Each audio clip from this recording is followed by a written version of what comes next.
तांत्रिक, मुर्दा को जिंदा खड़ा कर देने वाला एक तांत्रिक, माता काली के सामने हाथ को छुरी से काटने वाला तांत्रिक, आखिरकार क्यों पहुंचा एक संत के पास। मेरे इलाके में जी मेरे से बड़ा कोई तांत्रिक विद्या में जानता नहीं था जी। मैं नहीं जानता मेरे से बड़ा कोई होगा जी। मैं ये तांत्रिक विद्या काम करता था। दिल्ली से चले लोग मेरे पास आया करते थे जी, मुर्दे को जिंदा कर देता था जी। ये मैं काम करा करता था जी। सर नमस्कार। नमस्कार जी। सर क्या नाम है आपका? लाल सिंह जी। लाल सिंह जी, कहाँ से आए हैं आप? मोड़ मंडी, जिला बठिंडा जी, पंजाब से जी। सर संत रामपाल जी महाराज जी से नाम दीक्षा लेने से पहले आप क्या भक्ति साधना करते थे? घर पे देवी देवताओं की भक्ति करते थे। जैसे हमारे पंजाब में चल रही है मरेरकोटला वाला, लाला वाला, काली माता जी, इनके घर पे झाड़ फूस का काम करता था जी मैं सबसे भाई। मेरे इलाके में जी मेरे से बड़ा कोई तांत्रिक विद्या में जानता नहीं था जी। मैं नहीं जानता मेरे से बड़ा कोई होगा जी। मैं ये तांत्रिक विद्या काम करता था। दिल्ली से चले लोग मेरे पास आया करते थे जी, मुर्दे को जिंदा कर देता था जी। ये मैं काम करा करता था जी। सर आप बता रहे हैं कि आप अपने एरिया के सबसे बड़े तांत्रिक रहे हैं, मुर्दे तक को आप जिंदा कर देते थे, तो फिर आपने संत रामपाल जी महाराज जी से नाम दीक्षा क्यों ली? वो ऐसे हुई जी, मेरी पत्नी की डेथ हो गई घर पे जी। कोई ऐसी स्थिति आई, मृत्यु सैया पे भाग गई जी। सारे रिश्तेदार आ गए सीगे जी। तो सारे रिश्तेदार बोलने लगे इसको तू जीवित करेगा, लोगों को बड़े बड़े काम करता है। मैं भी सोचा हाँ, मैंने सारा झाड़ फूस कर लिया, सारा कुछ करके देख लिया, कोई विद्या कोई काम नहीं करी। फिर मैंने यहाँ काली माता के यहाँ चाकू मारा है जी कि माता उसको जीवित करते। उसने संकेत किया कि मैं लात बांह तोड़ सकती हूँ, थोड़ा बहुत लाभ दे सकती हूँ, इससे ज्यादा मैं नहीं दे सकती गी। फिर मैं क्या करूं, मेरे को उपाय दस के जा तू। बोलती है इस पृथ्वी पे पूर्ण परमात्मा रामपाल जी महाराज आए हुए हैं, उनसे जाके नाम दीक्षा ले, फिर तेरा कल्याण होगा। मेरे पास बच्चा कुछ नहीं है। फिर मैंने क्या किया जी, रिश्तेदारों के पास फोन किया, किसी भक्त ने मेरे को फोन किया। मैं बोला जी रामपाल के बारे में मैं जानता चाहता हूँ, तो कैसे करूँ। वो मेरी बहन लगती थी बठिंडा से। उसने कहा कि ऐसे करके ना ये सही हो जाएगी, तू संकल्प कर ले कि परमात्मा मैं तेरी शरण में आ जाऊँगा, ये सही हो जाएगी। मैंने उसी टाइम संपर्क किया, हे परमात्मा बंदी शोर सतगुरु रामपाल जी, मैं आपका नाम ले लूँगा, ये जिंदा हो जाए। क्यों मेरे को पहले बता रखा था कि तेरे 2 शादियाँ होएगी, एक शादी पे 3 बच्चे होके ये मर जाएगी, इसकी 27 साल की उम्र रहेगी। वो मेरे को याद थी जी। तो उस दिन क्या हुआ जी, मैंने सारे झाड़ फूस कर लिए, नहीं सही हुआ है। फिर मैंने परमात्मा अगे अरदास हुई, बंदी छोड़ मैं नाम ले लूंगा, इसको जीवित कर दे। उसमें फाड़ी ही चहलाट आई जी, हिलचल हुई जी, फिर सेट हुई। फिर मैं अस्पताल में लेके गया जी, उसको 12 दिन एडमिट रखा। वहाँ डॉक्टरों ने भी लिखा के ले लिया था कि ये तो मुर्दा है, आप साइन कर दो इस पे। मैंने साइन कर दिए, मुर्दा है। बोला परमात्मा आगे अरदास लगा। मैंने बोला परमात्मा आगे तो मैंने लगा ली है। तो उसके बाद ही वहाँ से सेट हुई। फिर मैं परमात्मा का नाम लेके आया जी। परमात्मा किसका? संत रामपाल जी महाराज का नाम लेके आया मैं बरवाड़ा में जाके जी। 2012 में नाम लिया मैंने जी। सर आपने बताया कि जब आपने काली माता के नाम पर अपने हाथ पे चाकू मारा और आपने कहा कि इसको जीवित कीजिए या फिर मेरे को रास्ता बताइए, और फिर काली माता ने रास्ता बताया कि संत रामपाल जी महाराज जी से नाम दीक्षा ले लो। इससे पहले आपको काली माता ने रास्ता क्यों नहीं बताया? उन्होंने कहते साढ़े कोल कोई रास्ता नहीं जी, ਅਸੀਂ ਥੋੜਾ ਬਹੁਤਾ ਲਾਭ ਦੇ ਸਕਦੇ ਆ ਤੈਨੂੰ, ਕੋਈ ਸੱਟੇ ਦਾ ਨੰਬਰ ਦੇ ਸਕਦੇ, ਉਹ ਵੀ ਮੇਰੇ ਕੋਲ ਆਉਂਦੇ ਸੀ, ਹੋਰ ਲਾਭ ਦੇ ਸਕਦੇ, ਲੋਕ ਠੀਕ ਹੋ ਜਾਂਦੇ ਸੀ। ਇਹਦੀ ਹੁਣ ਉਮਰ ਹੈ ਹੀ ਨਹੀਂ ਗੀ, ਇਹਦੀ ਉਮਰ ਦਾ ਪਹਿਲਾਂ ਸੰਤ ਰਾਮਪਾਲ ਵਧਾ ਸਕਦਾ, ਉਹਦੇ ਜਾ ਕੇ ਚਰਨ ਫੜ ਲੈ, ਤੂੰ ਸਾਡਾ ਖੜਾ ਛੱਡ ਦੇ ਤੂੰ। लेकिन आपकी इन बातों पे विश्वास कौन करेगा? ਉਹ ਐਸੇ ਕਰਿਆ ਜੀ, ਮੇਰੇ ਸਾਹਮਣੇ ਚਮਤਕਾਰ ਹੋਇਆ ਜੀ ਉਸਦੇ। ਉਹ ਸਾਰੇ ਕਦੇ ਮੁਰਦੇ ਥੱਲੇ नहीं आप अकेले थे क्या वहाँ पे? सारा परिवार था, मेरे सारे रिश्तेदार, मेरे सੱਸ सहुरे सारे आ गए सी। मंजे ते पा रखी सी, चट्टा कपड़ा पा रखा सी। ਤੁਸੀਂ ਪਿੰਡ 'ਚ ਜਾ ਕੇ ਮੇਰੇ ਪੁੱਛ ਸਕਦੇ, ਮੋੜ ਮੰਡੀ ਨਵੀਂ ਬਸਤੀ ਪੀਰਖਾਨੇ ਕੋਲੇ ਮੇਰਾ ਘਰ ਆ। ਲਾਲ ਸਿੰਘ ਮਿਸਤਰੀ ਆ ਮੈਂ ਜੀ। तो क्या सभी आज भी उस घटना को जानते हैं? ਸਾਰੇ ਜਾਣਦੇ ਆ।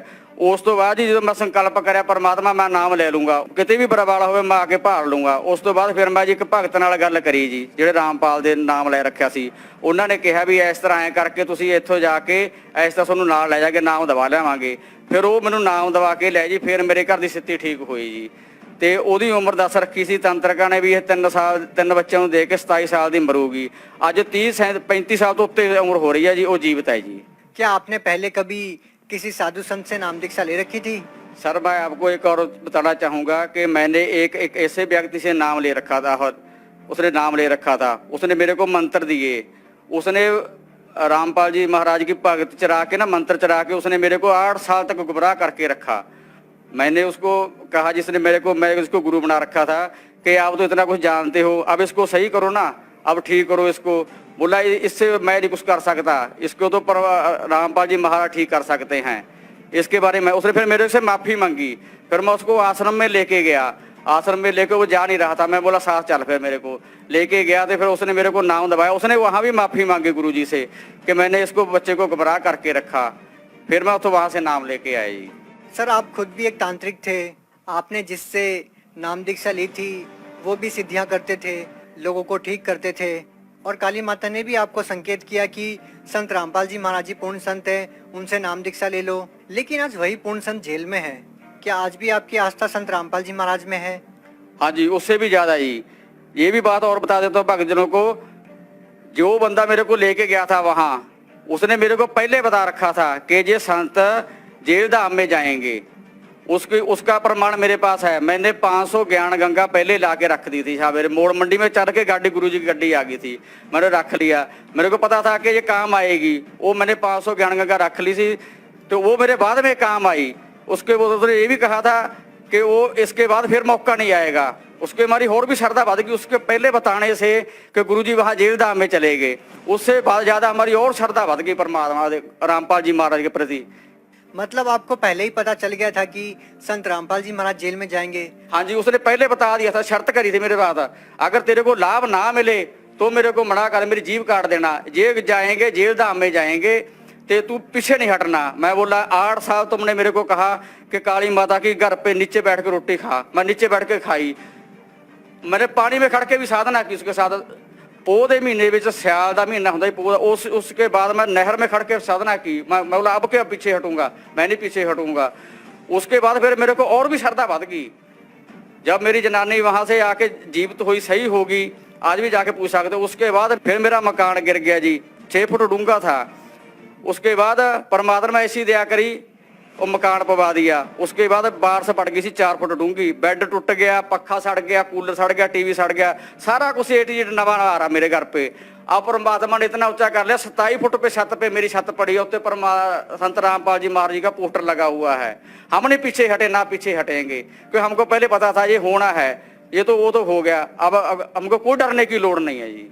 सर, आप संत रामपाल जी महाराज जी से नाम दीक्षा लेने से पहले कोई नशा भी करते थे क्या? सर, नशे की तो आपको मैं क्या बताऊं, इतना नशा करता था। बुक्की भी मैं खाता था जी, दारू भी पीता था, क्योंकि काली माता की गद्दी थी कि एक मुर्गी काट ली, एक बोतल मंगवा ली, और 4-4 मैं कैप्सूल करता था लीले। इतनी लत पड़ गई थी बहुत ज्यादा। जो व्यक्ति मेरे को लेके गया था आश्रम में, उसने ये कहा था, मैं सुल्फा 1.5 तोला लेके गया था जब नाम लेने गया था। मैं बोला देख, नाम ले लूंगा, ये नशा नहीं मैं छोड़ सकता। मेरे को पता नहीं था कि परमात्मा इतनी भी दया कर सकते हैं। मैं 1.5 तोला ले गया सुल्फे का, छत जाते जाते पीता गया जी। मैंने बाहर बस अड्डे में रख दिया।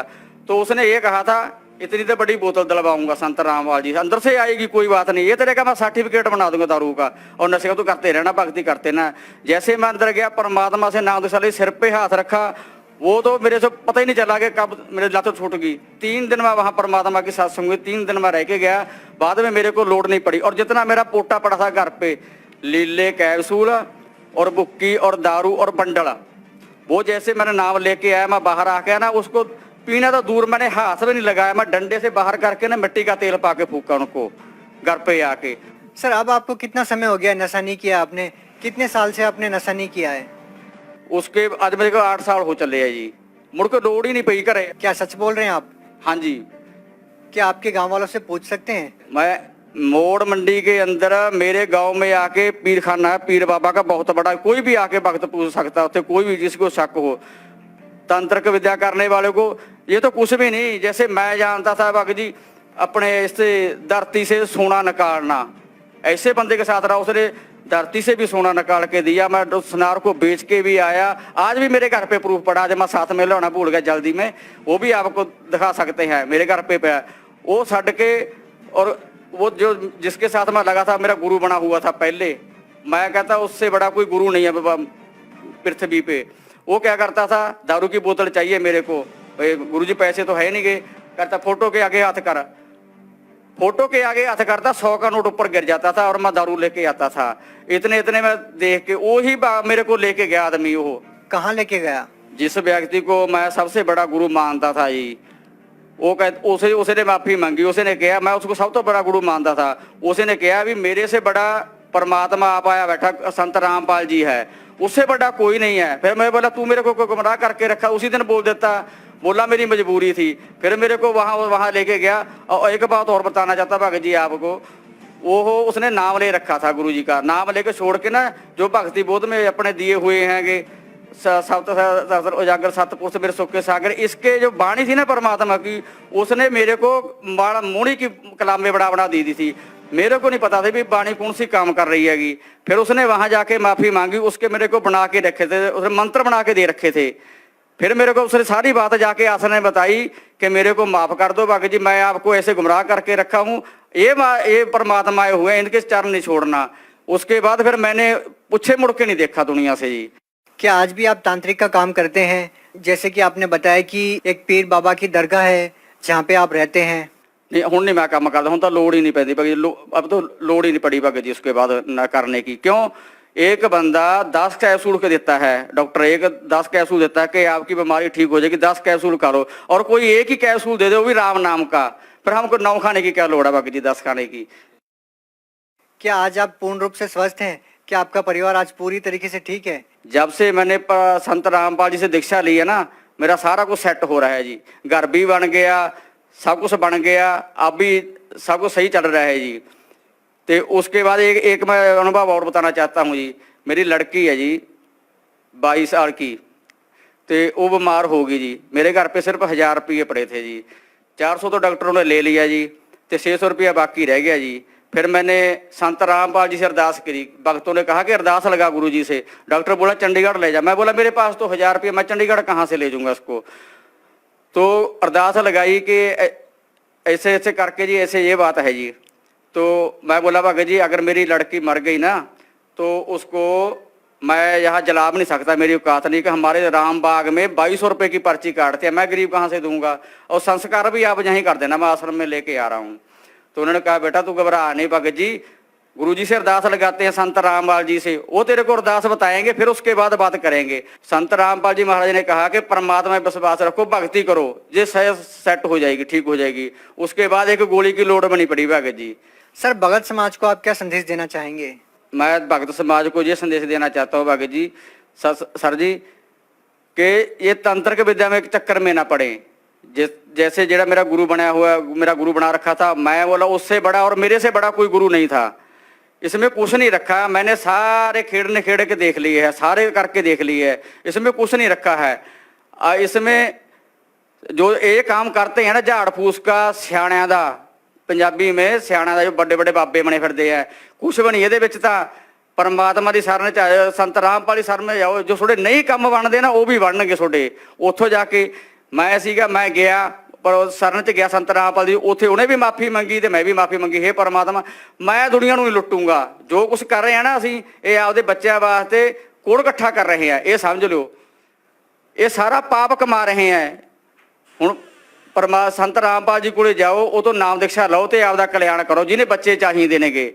नहीं ये पता नहीं काल के जाल च फसे हुए हैं, काल कुल च पुट मार ले, बस रोन तो बिना होर तुहाडे कोल कुछ नहीं रह जाता। जिन्ने भी तांत्रिक का काम करते नेगे सारिਆਂ ਨੂੰ मैं हथ जोड़ के प्रार्थना करता है भी इस काम ਨੂੰ छड्ड दिओ ਤੇ ਤੁਸੀਂ ਆਪਦਾ संत रामपाल जी शरण च जाके ਉਹਦਾ ਗਿਆਨ सुनो। साधना चैनल ਤੇ 7:40 ਤੇ आ रहा है।